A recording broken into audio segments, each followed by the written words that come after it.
მოგესალმებით, დღეს ვსაუბრობთ Pseudo Element-ებზე, როგორც არის before და after-ი, ისინი ხშირად გამოიყენება CSS-ში და საკმაოდ მნიშვნელოვანი ხელსაწყოები არის. მათი გამოყენება კი მდგომარეობს, რომ აი მაგალითად გვაქვს მოცემული რაიმე ელემენტი და ამ ელემენტის შიგნით გვინდა ჩავამატოთ არარსებული კონტენტი. ამისათვის before-ს და after-ს ვიყენებთ. მაგალითად, აი ამ ელემენტს რომ მიმართოთ თავის კლასის სახელით და ჩავამატოთ before. და before-ში მაგალითად content შეგვიძლია ცარიელი კონტენტი ჩავამატოთ და ცარიელი კონტენტს რო ჩავამატოთ, უნდა გავწეროთ display block-ი, width 10 პიქსელი, height 10 პიქსელი და background color-ი red. და აი ჩაიმატა პატარა ოთხკუთხედი აქ. იგივე შეგვიძლია გავაკეთოთ after-ს. და ანუ before-ზე წითელი დაემატა და after-ზე ლურჯი. კიდე ანუ ცარიელის მაგრად შეგვიძლია უბრალოდ ტექსტი ჩავამატოთ აქ, მაგალითად ეს იყოს blue და მოდი color blue და აქ color red და red.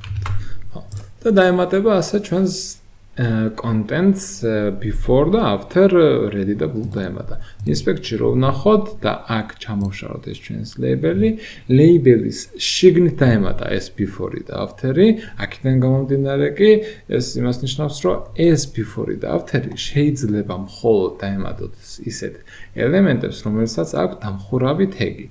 ისეთ ელემენტებს, რომლებსაც აი inputs არ გააჩნია მაგალითად დამხურავი tag-ი, რადგანაც კონტენტი არ არსებობს input-ში, აქედან გამომდინარე before-ს და after-ს ვერ დავუწევთ.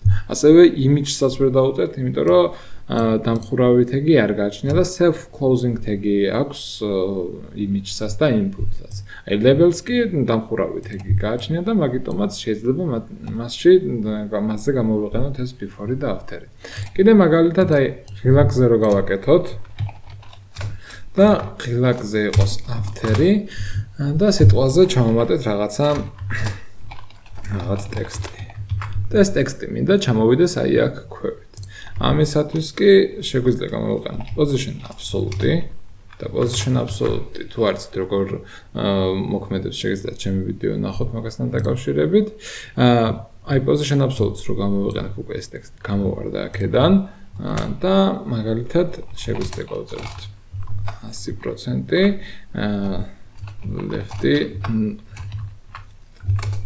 left 0 და მოდი ღილაკს გავუწეროთ და თან გავუწეროთ position relative. ამას კიდე გავუწეროთ margin top-ი 5 პიქსელი, color green.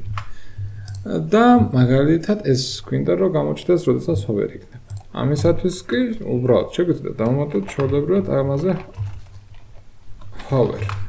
და აი როდესაც მივიდათ ჩვენს mouse ამ ღილაკთან, მაგ დროს გამოჩნდება ეს ტექსტი. ასევე კიდე activity შეიძლება გამოვიყენოთ და როდესაც ღილაკს დავაჭერთ, მაგ დროს გამოჩნდება ეს ტექსტი. ნუ რაღაც ელემენტების დამატება ამით არ გვიწევს HTML-ში, ზოგადად შეიძლება ელემენტის დამატება ჭირდებოდეთ მაგისთვის და before და after და ეს ყველაფერი უფრო მარტივად ხორციელდება და ამიტომაც გიჩვენთ ასეთ რაღაცებზე before და after-ი გამოიყენოთ. კიდე ვნახოთ ერთი მაგალითი ამასთან დაკავშირებით და უფრო დაინახავთ რისთვის არის საჭირო before და after-ი. და ბოლოში გაჩვენეთ ესეთ საინტერესო მაგალითს price card-თან დაკავშირებით, სიტყვაზე გვაქვს რაღაცა ფეხსაცმელებზე ფასდაკლება, ეს ფასდაკლება უკეთესად რო გამოჩნდეს, შეგვიძლია აქ sale-ი გავუწეროთ და უფრო გამოსაჩენი იქნება user-ისთვის, რო განახოთ HTML კოდი ეს div-ში მაქვს ჩასმული და ამ კონკრეტულად მშობელს უნდა გავუწერო ეს before და after რო აქ გამოჩნდეს, ამისათვის კი ამ price cards დავუწეროთ before და before-ში ჩავუწეროთ კონტენტი, sale.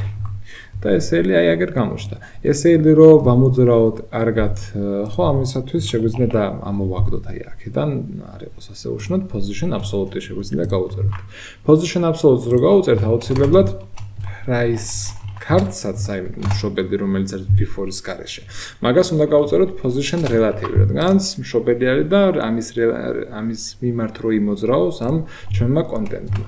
შემდეგ შეგვიძლია გავუწეროთ font size-ი, მაგალითად 14 პიქსელი, font weight-ი შეგვიძლია უფრო რო შევალამაზოთ ცოტათი. ამ შემთხვევაში ახლა უბრალოდ მაგალითისთვის ვაკეთებ. თუნდაც არ გადავყვები text transform uppercase color-ი ეს რო გავუწეროთ background color-ი უფრო კარგად რო გამოვაჩინოთ რაღაც ყვითელი ფერს მივცემ ასეც და padding-ს გავუწერ იმისათვის რომ სიმაღლე 8 პიქსელი გავუწერო და სიგანე 80 პიქსელი ხო ასე რა იყოს. და ეს რო გვინდა ვერტიკალურად გავუშვათ, ამისათვის არსებობს ესეთი property transform-ი და აქ transform შეგვიძლია rotate დავუწეროთ. და გვინდა ეს რო დატრიალდეს 45 გრადუსით. ამისთვის 45-ის დაწერა არა მხოლოდ საკმარისი, უნდა დავუწეროთ degree, ანუ გრადუსი. degree ინგლისურად გრადუსი. და აი ასე გაეწერა, მაგრამ გვინდა რომ აქეთ გამოვიდეს ამისთვის position absolute გვაქვს გაწერილი და მაქენა გამომდინარე ტოპი, ნუ 0 არა, 14%, უფრო 4% ჯობია. ოხ. 4% და right-ი დავუწეროთ -14%. ხო, მაგრამ მოდი ცოტა გამოვწიოთ 12% და ეს იყოს 3.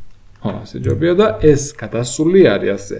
და იმისათვის რომ ესენი მოვაჭრათ, ამისთვის მშობელს ისევ მიმართავ და მშობელს უნდა გავუწეროთ overflow hidden. და აი ასე ეს ჩვენი sale-ი აქ გამოჩნდა, ნუ სუპერ იდეალური არ არის ახლა ეს ყველაფერი, მაგრამ მაგალითისთვის მოვიტანე და ნუ შეგიძლიათ გამოიყენოთ ეს before-ი და after-ი ასე.